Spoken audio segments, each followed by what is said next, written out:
How to make a perfect omelet.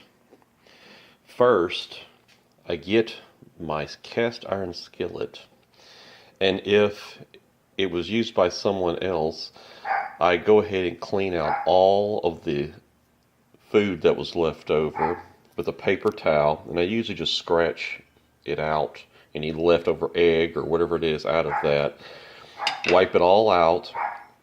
Then I get a paper towel, dip it into my grease, or you can use Crisco or whatever it is you want to use, and then I wipe it all down on the inside of the pan, kind of like this.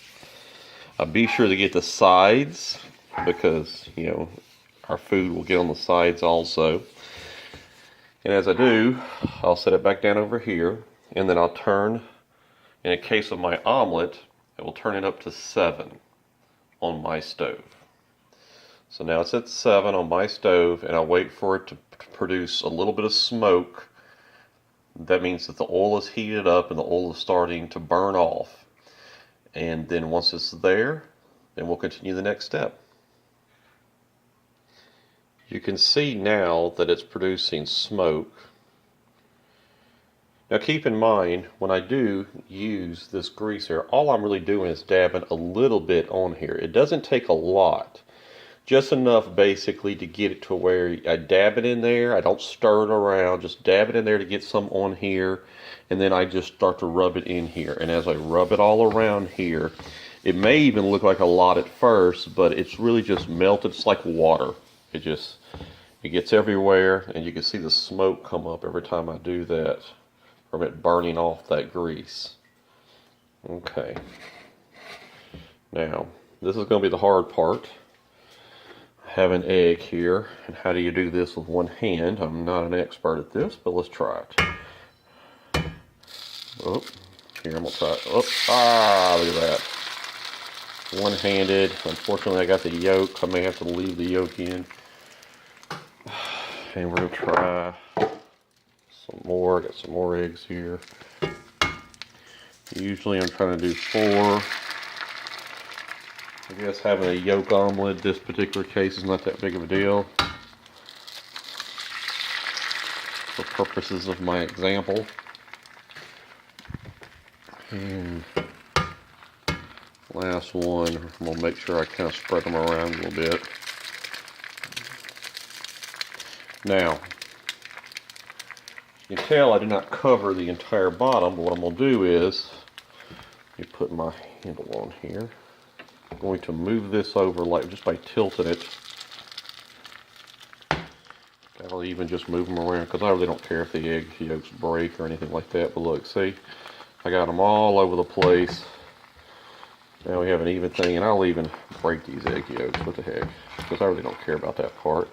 In a way, we could just scramble the whole top part of this up. That makes no difference. But if I was not using the yolks, and let's say I didn't have enough, I could use 5 egg whites instead, just to make sure I have enough eggs to eat, to get full. Now that I did that, we gotta get some cheese. And automatically, there's the cheese.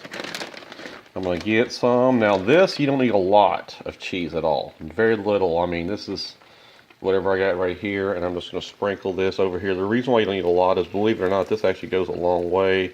Maybe a little more than that. Let's try. But it'll goo up, and when you do your omelet in half, it's going to ooze out the side. Alright, so let me just kind of clean up after myself. I've put the cheese back up. Now keep in mind, at this point, I am not doing anything to this. This thing is just sitting here. The amount of time that has gone by so far has been the amount of time that it took for me to walk over, get the cheese, and put it on, and then start recording again. Pause the recording, zip the cheese back up, and then put it back into the thing. So a lot of time hasn't gone by, but at the same time, some has. And all I'm really doing is that I'm watching this, and I'm trying to wait for, like right here, the bubble. I could pop that. I could leave it. It makes no difference. But all I'm really doing is just waiting for everything to solidify. Be sure, of course, that this is under the ring completely. That way all sides are equally getting cooked. The main thing we're concerned about is the outer sides.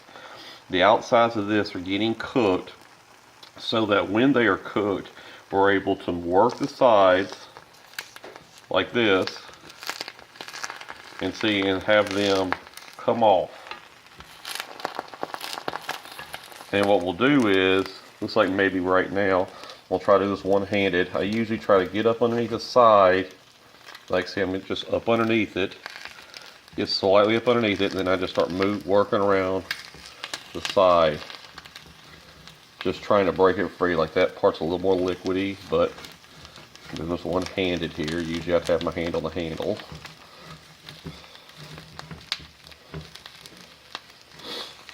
And I'm moving off the burner. Oop, dropped a little egg.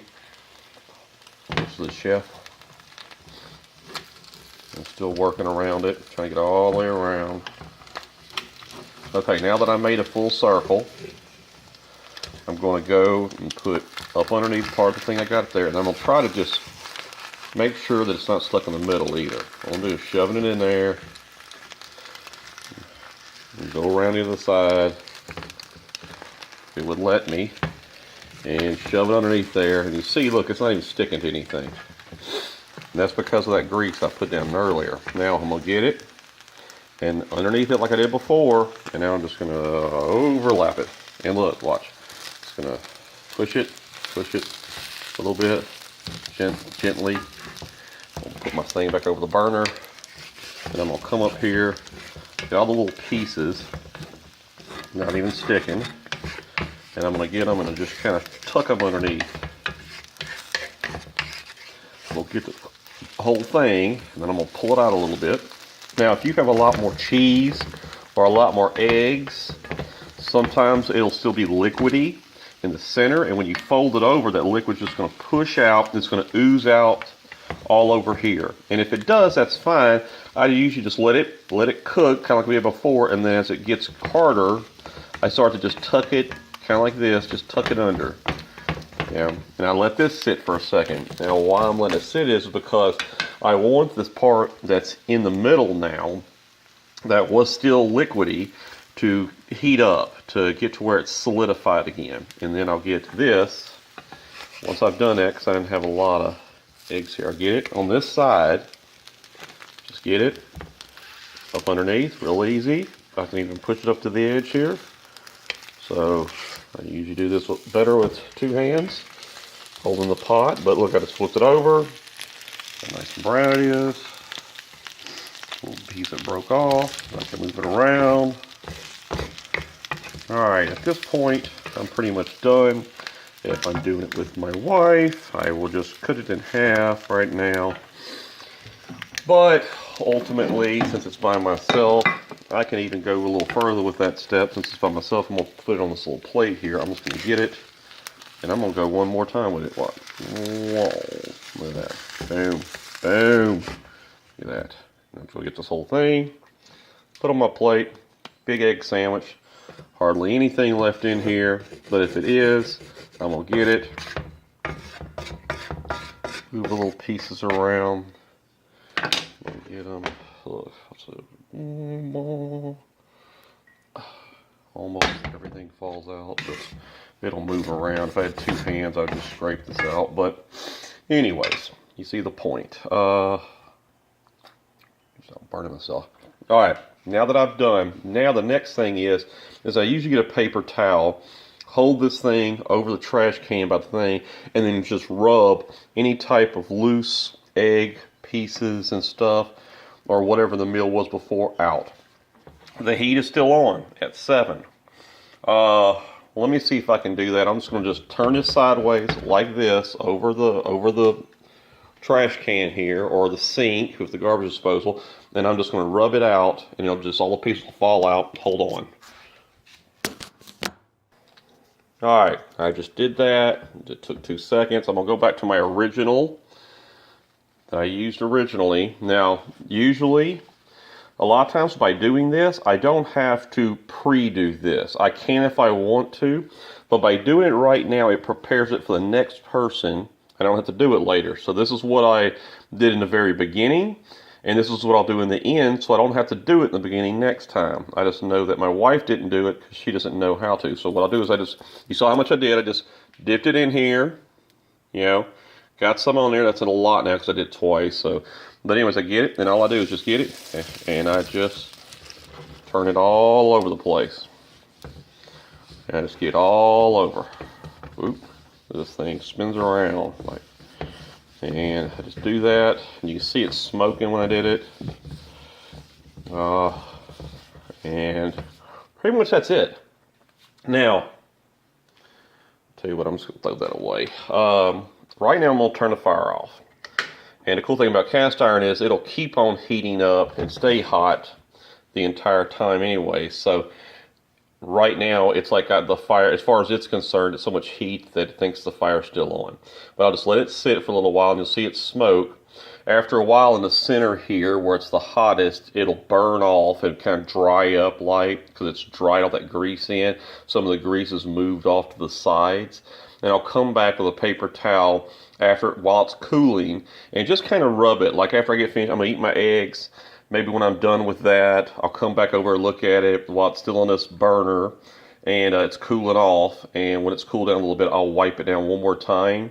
And then after that, I usually put them in the oven so I don't have to worry about them. If somebody cooks something, sometimes I leave it in the oven. The wife hates it because when she opens the door to look at the food, big old thing of smoke comes out, but it's the grease burning off.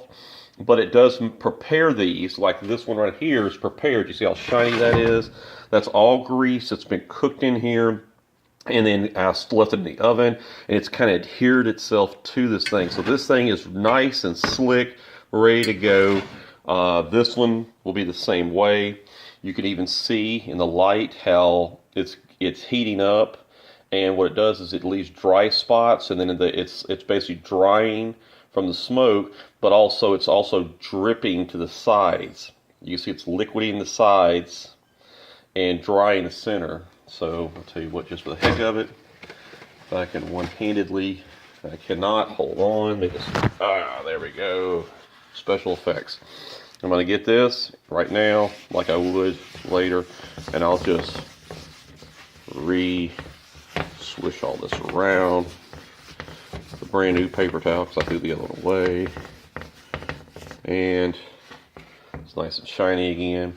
In this case, since I've already let it dry a little bit, I'm just going to go ahead and push this off the burner.